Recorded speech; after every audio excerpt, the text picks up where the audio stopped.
বলছে যে n সংখ্যক বাহু বিশিষ্ট বহুভুজের অন্তঃকোণগুলির পরিমাপের সমষ্টি 2n মাইনাস 2 মানে 2 ইন্টু 2n মাইনাস মানে 2n মাইনাস 4 ইন্টু সমকোণ বলছে।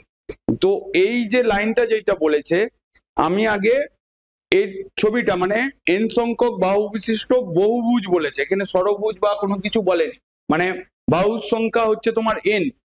কেউ ধরো অনেকগুলো ড্র করতে পারে, তুমি যেটা ড্র করবে আগে স্কেল টানো, স্কেল না নিয়ে একটা লাইন টানো, এখানটাকে আগে সেন্টার করো, ঠিক আছে?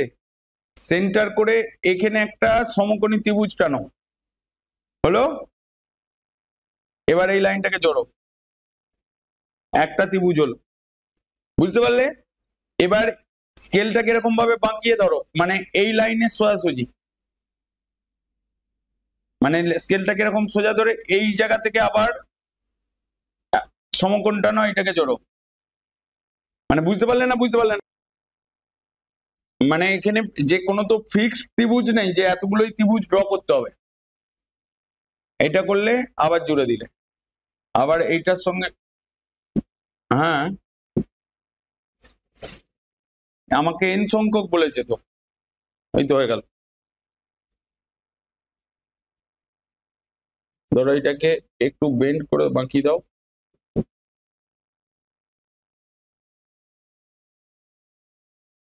এটা হলো, এইটা হচ্ছে তোমার, তুমি এখানে কি বলবে যে একটা একটা নাম দিয়ে দাও, যে এটা A B C D E F G H,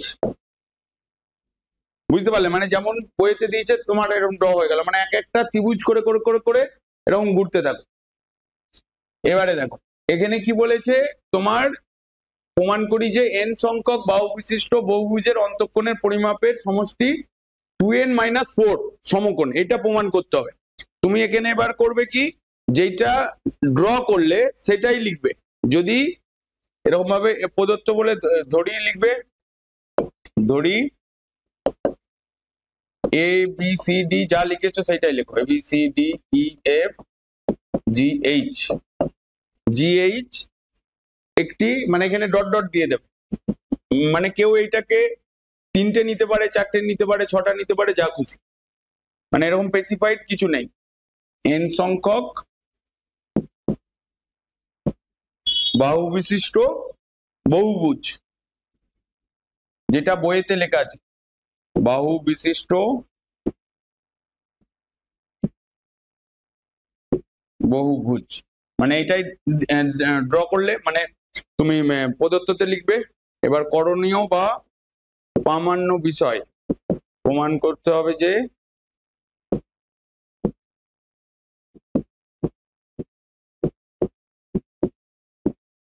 প্রমাণ করতে কি হবে, যে অন্তঃকোণগুলির বহুভুজের, মানে এখানে লিখবে বহুভুজের অন্তঃকোণগুলোর সমষ্টি, অন্তঃকোণগুলোর সমষ্টি, কোণগুলির বা কোণের সমষ্টি 2 ইন্টু n মাইনাস 2 সমকোণ, বা এরকমও কেউ মনে রাখতে পারে যে 2n মাইনাস 4, মানে এরকম লিখতে পারে যে তোমার 2টাকে 2n মাইনাস 4 ইন্টু 90 ডিগ্রি, এরকমও মনে রাখতে পারে, ঠিক আছে? মানে এই সূত্রটা তোমাকে মনে রাখতে হবে। এবারে বলছে যে এবারে কি করবে, যে এ বিন্দুর সঙ্গে, মানে এ বিন্দুর সঙ্গে আমাকে এখানে ড্রয়িংটা করতে হবে, তো অঙ্কনে কি লিখবে, যে এ বিন্দুর সঙ্গে বহুভুজের অন্য কৌণিক বিন্দু, মানে C D E F G H যা আছে যুক্ত করার ফলে এ বিন্দুগামী এসি, আবার কি বলছে এডি, মানে তোমার বইয়েরটাতেই বলছি আর কি, কর্ণগুলি অঙ্কনের ফলে 2n মাইনাস, এই লাইনটা অঙ্কনের, মানে অঙ্কনটা না, অঙ্কনটাতে কি করছো, যে এসি এডি এই এগুলোকে সব কি করছো, কি যুক্ত করছো, মানে আমরা যেটা আগে এখানে যোগ করে দিয়েছি। অ্যাকচুয়ালি এর অঙ্কনটা হচ্ছে এরকম, মানে স্টার্টিংটা ঠিক এরকম যে n সংখ্যক বাহু বিশিষ্ট অন্তঃকোণগুলির পরিমাপের সমষ্টি। আর তোমরা এইভাবে ষড়ভুজটা অঙ্কন করতে পারবে না, বহুভুজটা। আমি যদি এর প্রসেস অনুসারে যাই, যে যেরকম ভাবে স্টেটমেন্ট বলেছে যে আমি একটা ষড়ভুজ মানে বহুভুজ নিচ্ছি n সংখ্যক, মানে তার বাহু কোনো ফিক্স নেই, আমি এরকম ভাবে পরপর টানলাম, এই টানলাম, এই টানলাম, এই টানলাম। এবার এইটা হচ্ছে এ, এটা বি, এটা সি, এটা ডি, এটা ই, এফ, জি। এবার এগুলোকে যোগ করছি যেটা অঙ্কনে লিখছে। আমরা ওইটা করিনি, আগে কি করেছি, বইয়ে যেমন ছবিতে রয়েছে সেই অনুসারেই আগে অ্যাড করে নিয়েছি। তার মানে আমরা কি করছি, এসিটাকে যুক্ত করছি, সিডিটা এডি যুক্ত করছি, এই যুক্ত করছি, এফ যুক্ত করছি, এজি যুক্ত করছি, আর এইচ যুক্ত করছি। ঠিক আছে, মানে কোন কর্ণগুলিকে আঁকলাম, মানে আবার এখানে এইচ বলেছে, তো এরপরে আরো আছে এই যে ডট ডট যেইটা দেখাচ্ছে এইটার কোনো ফ্যাক্টরই না কিন্তু। মানে কেন ফ্যাক্টর না বুঝতে বলতে পারবে?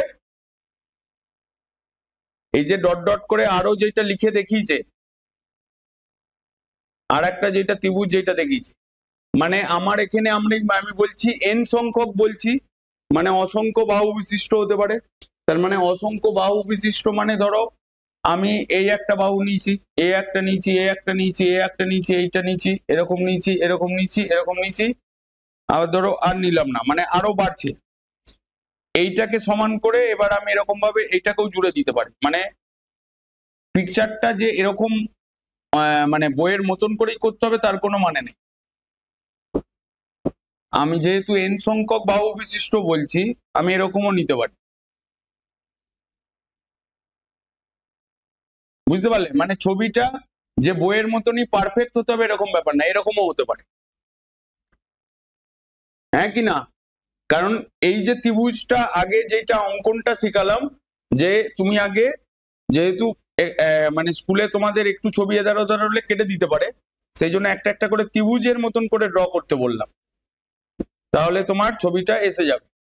কিন্তু অ্যাকচুয়ালি মানে বহুভুজ যখন বলছি তখন এর পরের যেই ডট ডট করছি, মানে এটা n সংখ্যক মানে আরো বাড়ছে, ঠিক আছে, সেই জন্য এখানে ডট ডট করে দেওয়া হয়েছে। তার মানে তুমি অঙ্কনে কি লিখলে, যে আমি এই কর্ণগুলোকে যোগ করলাম, মানে এখানে লিখবে অঙ্কনটা। অঙ্কনটা বুঝতে পারলে কি হলো, আমার স্টার্টিং ছবিটা কি ছিল, স্টার্টিং ছবিটাতে এগুলো কিছুই ছিল না, এই যে এখানে যেগুলো আছে এগুলো কিছুই ছিল না, ঠিক আছে, বা এটাও ছিল না, মানে n সংখ্যক বাহু বিশিষ্ট বহুভুজ এইটা ছিল আর এইটা নিয়েছি, মানে তোমার এই পার্টটাও ছিল না, মানে এরকম বাড়তে থাকছে, কতগুলো বাহু কোনো ফিক্স নেই, মানে n সংখ্যক পর্যন্ত যাচ্ছে।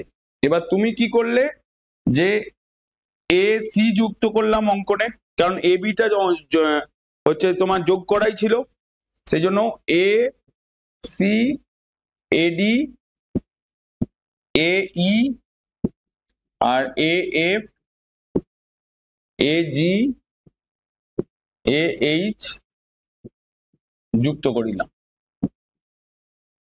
এটা লিখে দিলে। তার মানে তুমি এইটা হচ্ছে মেন ছবি একদম, এই স্টেটমেন্ট থেকে যেটা আসছে, এরপরে তুমি অঙ্কনেতে এগুলো যোগ করছো। বুঝতে পারলে মানে ছবিটা কেন এরকম মানে দেখে ভয় লাগছিল কেন, তার কারণই হচ্ছে তুমি ছবিটা অনেকগুলো ত্রিভুজ আছে বলে এরকম গন্ডগোল হয়ে যাচ্ছে, হ্যাঁ কি না? এবার বুঝতে পারলে না? বুঝতে পারলে না? এবার বলছে পরের লাইনটা যেটা বইয়েতে দেওয়া রয়েছে, আমি বইয়ের অনুসারেই কেন যেতে বলছি, কারণ এক্সট্রা মানে করার কোনো প্রয়োজন নেই, মানে আমি বইয়ের লাইনটাই লিখছি, কিন্তু যে এ বিন্দুর সঙ্গে এইটা যুক্ত করার ফলে n-2 সংখ্যক ত্রিভুজ তৈরি হয়েছে। এর মানেটা বুঝতে পারলে না? বুঝতে পারলে না? এই যে এখানে যে লাইনটা, বইয়ের লাইনটাই বলছি, যে n-2 সংখ্যক ত্রিভুজ তৈরি হয়েছে, মানে আমরা যে পরপর এই লাইনগুলোকে যোগ করলাম, তো এই লাইনটাকে যোগ করার ফলে যে তোমার এতগুলো যে ত্রিভুজ তৈরি হয়েছে, যে n-2 সংখ্যক ত্রিভুজ তৈরি হয়েছে। মানে দেখো এই ধরো আমার এইটা A B C D E F G, এখানটা তোমার এইচ। তো এইটা হচ্ছে তোমার বহুভুজটা হয়েছে। বলছে যে কৌণিক বিন্দু সি বা ডি যুক্ত করার ফলে এ বিন্দুগামী এসি আবার এডি কর্ণগুলি অঙ্কনের ফলে n-2 সংখ্যক। মানে ধরো আমার এখানে বাহু n মানে কি, n মানে হচ্ছে তোমার বাহুর সংখ্যা, তাই তো, n মানে হচ্ছে এখানে বাহুর সংখ্যা, আর n-2 লিখছে। তার কারণ কি, দেখো এই ত্রিভুজটা যখন ড্র করছি, এখানে কমন বাহু কতগুলো হচ্ছে, একটা কমন বাহু দুটো ত্রিভুজের মধ্যে, মানে এসি বাহুটা কমন হচ্ছে। তার মানে আমার এই ত্রিভুজটা গঠন করার জন্য কটা বাহু ইনভলভ হয়েছে, মানে দুটো বাহু হচ্ছে, হ্যাঁ কি না, না কথাটা বুঝতে পারলেন? যে এই ত্রিভুজটা এসি বাহুটা দুটো ত্রিভুজেরই বাহু, কমন বাহু। আর তার মানে আমার এই ত্রিভুজটাতে যখন বলছি যে n-2 সংখ্যক আমার ত্রিভুজ তৈরি হচ্ছে, মানে n-2 সংখ্যক ত্রিভুজ তৈরি হয়েছে, এটা তোমার প্রমাণের স্টার্টিং লাইনেই বলছে। তার মানে আমার ত্রিভুজ কটা তৈরি হচ্ছে, n সংখ্যক বহুভুজেতে ত্রিভুজ তৈরি হচ্ছে তোমার n-2। যদি তোমার বাহু যদি 20টা হয়, মানে n এর ভ্যালুটা 20 হলো, তার মানে আমার ত্রিভুজ কতগুলো তৈরি হবে, মানে 20টি বাহু বিশিষ্ট হলে তোমার ত্রিভুজ কতগুলো তৈরি হবে, তখন 20-2 লিখবে, তোমার 18টা ত্রিভুজ হবে, হ্যাঁ কি না? এই একটা এমসিকিউ কোশ্চেন কিন্তু, যে 20 সংখ্যক বাহু বিশিষ্টতে কতগুলো ত্রিভুজ তৈরি হবে, তখন তোমাকে বলতে হবে 20-2, মানে n-2 সংখ্যক, মানে এই থিওরি থেকেই যাবে, যে কারণ আমার ত্রিভুজ তৈরি করতে গেলে 3টে বাহু লাগে, আর এখানে যেহেতু বহুভুজ বলছো, বহুভুজেতে ত্রিভুজগুলো যেটা আছে সেগুলো কি একটা কমন বাহু হচ্ছে, তার মানে আমার দুটো বাহু কম হবে সব সময়। একটা মানে একটা ত্রিভুজের ক্ষেত্রে, যখন বহুভুজের ক্ষেত্রে বলছো যে দুটো বাহু সব সময় কম হতে থাকবে, মানে যতগুলো বাহু থাকবে তার থেকে, কারণ ত্রিভুজের ক্ষেত্রে কটা বাহু লাগে, 3টে বাহু লাগে। যেই তুমি ধরো এই সিম্পল নলেজে আসো, এই একটা ত্রিভুজ, মানে এখানে 3টে বাহু হলো, তুমি আর একটা ত্রিভুজ ড্র করলে, তার মানে আমার বাহু কতগুলো হলো, মানে এখানে একটা দুটো তিনটে চারটে পাঁচটা, তাই তো, পাঁচটা বাহু বিশিষ্ট, মানে 5টা বাহু বিশিষ্ট হচ্ছে না, দেখো এইটা তোমার n সংখ্যক বাহু বিশিষ্টতে আমার ত্রিভুজ কতগুলো তৈরি হয়েছে, দেখো মানে আমার এখানে 1 2 3 4, তাই তো, n এর ভ্যালুটা এখানে 4 হচ্ছে, তার মানে আমি এই কর্ণটাকে যোগ করলেই তবে তুমি কটা ত্রিভুজ পাচ্ছ, দুটো ত্রিভুজ পাচ্ছ। আমার কথাটা বুঝতে পারলে না, বুঝতে পারলে না? যে তোমাকে এরকম কোশ্চেন জিজ্ঞেস করতে পারে যে 20 বা 40 সংখ্যক বাহুর দ্বারা গঠিত বহুভুজের মধ্যে কতগুলো ত্রিভুজ তৈরি হবে বলো, তোমাকে সেখানে n-2টা ইউজ করতে হবে। তার কারণ যদি যখন আমি মানে 4টে বাহু বিশিষ্ট বলছি বা 6টা বাহু বিশিষ্ট বলছি, সেখানে আমরা দেখতে পাচ্ছি যে আমাদের ত্রিভুজ কটা তৈরি হচ্ছে, দুটো ত্রিভুজ তৈরি হচ্ছে। তার মানে আমি যখন n সংখ্যক বলছি, মানে আমার কথাটা বুঝতে পারলে না, বুঝতে পারলে না? আবার এখানটা দেখো, যে আমি এই ষড়ভুজটা ড্র করলাম, এ একটা ত্রিভুজ, মানে ত্রিভুজ না, আমি জাস্ট শুধু ষড়ভুজটাকে ড্র করছি, তাতে আমি এখানে কতগুলো বাহু পাচ্ছি, দেখো এইটা একটা পয়েন্ট, এখানে এ, এটা বি, এটা সি, এটা ডি, এটা ই, এটা এফ। এবার তুমি এগুলোকে যোগ করেছো, তার মানে আমার এখানে বাহুর সংখ্যা কতগুলো হয়েছে, একটা দুটো তিনটে চারটে পাঁচটা ছটা বাহু হয়েছে। তার মানে আমরা এখানে ত্রিভুজ কটা পাচ্ছি, 4টে পাবো, এই যে 4টে ত্রিভুজ হয়ে গেল। মানে আমাকে মনে রাখতে হবে যে যতগুলো বাহু হবে তার থেকে দুটো কম ত্রিভুজ তৈরি হবে। হ্যাঁ কি না, বুঝতে পারলে না? বুঝতে পারলে না? তার মানে আমার প্রত্যেকটা বাহুর সমষ্টি চাই। তো সেই জন্য আমরা এখানে কি লিখবো, এই লাইনটা লিখবে স্টেটমেন্টে, তোমার বইয়েতে যেটা লেখা রয়েছে। এরপরে লিখবে যে এবিসিডি যে বহুভুজটি আছে, বহুভুজের অন্তঃকোণের সমষ্টি। তাহলে অন্তঃকোণের সমষ্টি মানে আমরা কি জানি যে মানে এই ভেতরের কোণগুলো, এই ভেতরের কোণগুলোর সমষ্টি। সেই জন্য লিখবে যে বহুভুজের অন্তঃকোণগুলির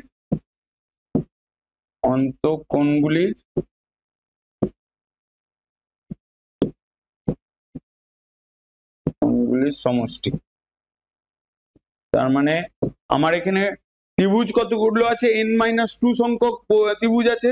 তার মানে আমরা এখানে লিখবো ইকুয়ালস টু হচ্ছে তোমার n-2 সংখ্যক ত্রিভুজের সমষ্টি, ত্রিভুজের সমষ্টি। এর পরের লাইনটাতে কি লিখবে, n-2টা এসে গেল। তার মানে একটা ত্রিভুজে কোণের সমষ্টি কত, যে কোনো ত্রিভুজের কোণের সমষ্টি 180 ডিগ্রি, তাই তো? আরে এই লাইনটা না লিখলেও হয়, যে হচ্ছে তোমার n সংখ্যক বহুভুজের ত্রিভুজের সংখ্যা n-2, এই লাইনটা লিখে দিলেও নাম্বার দিতে পারত। এখানে যেটা লিখেছে যে এ বিন্দুর সঙ্গে বহুভুজের অন্য কৌণিক বিন্দুগুলির যুক্ত করার ফলে যে এতগুলো মানে কোণ উৎপন্ন হচ্ছে, যেটা আলাদা করে দেখিয়েছে, ওইটা না দেখিয়ে ডাইরেক্ট বলবে n সংখ্যক বহুভুজের কোণের সংখ্যা n-2। আর এরপরে এরপরের লাইনে এখানে ইন্টু 2 সমকোণ। এবার 2টাকে এই দিকে দিয়ে দাও, মানে দুটাকে ইন্টু করে দিলে 2n-4 ইন্টু সমকোণ। সমকোণ মানে 90 ডিগ্রি। তার মানে আমাকে এটাই প্রুভ করতে বলেছে, তাহলে এটা আমার হয়ে গেল। মানে এর প্রমাণটা এমন কিছু ঝামেলা নেই, ছবিটা এই প্রমাণটা আসা মানে সব থেকে সোজা উপপাদ্য এসেছে। বুঝতে পারলে না? বুঝতে পারলে না? এখানে কি বলছে যে প্রথম 1 নম্বর কোশ্চেনটা পঞ্চভুজ বলেছে। পঞ্চভুজ মানে তোমার পঞ্চভুজ হচ্ছে তোমার পেন্টাগন হচ্ছে, তাই তো? n=5। আর তোমাকে বলেছে অন্তঃকোণের সমষ্টি, তুমি এরকম ভাবে লিখবে বহুভুজের অন্তঃকোণের সমষ্টি, অন্তঃকোণের সমষ্টি হচ্ছে তোমার, ফর্মুলাটা লিখবে 2n-4 ইন্টু 90 ডিগ্রি। এটা এখানটা 90 ডিগ্রি প্র্যাকটিস করবে, সমকোণ লিখলে তোমার মাল্টিপ্লিকেশন করতে গিয়ে গন্ডগোল হয়ে যাবে। তার মানে n-2n-4, তার মানে আমি এখানে 2 ইন্টু 5-4 লিখছি ইন্টু তোমার 90, তার মানে এখানে হয়ে যাচ্ছে 10-4 ইন্টু 90, তার মানে 6 ইন্টু 90, 6 ইন্টু 90, তার মানে হয়ে যাচ্ছে তোমার 540 এত ডিগ্রি। হ্যাঁ, করো করো করো, এরপরে এবার তোমরা করো। এখানে ষড়ভুজ বলেছে, সপ্তভুজ বলেছে, অষ্টভুজ বলেছে, দশভুজ বলেছে, আর বাহুর সংখ্যা 2 বলেছে। এটার হচ্ছে দেখো তোমাদের বইয়েতে যেরকম ভাবে লেখা আছে, তো সেই অনুসারে দেখি তোমার বইতে কি লেখা আছে। কত? 138 ডিগ্রি হবে তোমার। দেখো এখানে আগে দেখো, এখানে কি বলেছে, পঞ্চভুজ। পঞ্চভুজ মানে তোমার, পঞ্চভুজ হচ্ছে তোমার n=5। তাহলে n=5 হলে পঞ্চভুজের অন্তঃকোণের সমষ্টি কত হবে? তুমি পঞ্চভুজের অন্তঃকোণের সমষ্টি, অন্তঃকোণের সমষ্টি হয়ে যাচ্ছে, ফর্মুলাটা লিখবে। আর প্রতিটা ক্ষেত্রে ফর্মুলাটা লিখবে 2n-4 ইন্টু 90 ডিগ্রি, তার মানে 2 ইন্টু 5-4 ইন্টু 90, তাহলে হয়ে যাচ্ছে তোমার 540 ডিগ্রি। এটা হয়ে গেল, মানে মোট অন্তঃকোণের সমষ্টি। এবার আমাকে এখানে বলেছে যে 4টি কোণের পরিমাপ বলেছে, তাহলে 4টি কোণের পরিমাপ লিখবো। 4টি কোণের সমষ্টি, 4টি কোণের সমষ্টি লিখছো তুমি এখানে কত কত বলেছে 65 প্লাস 89 প্লাস 132 প্লাস তোমার 116, এইটাকে যোগ করে কত হয়েছে 400, হ্যাঁ 402 ডিগ্রি।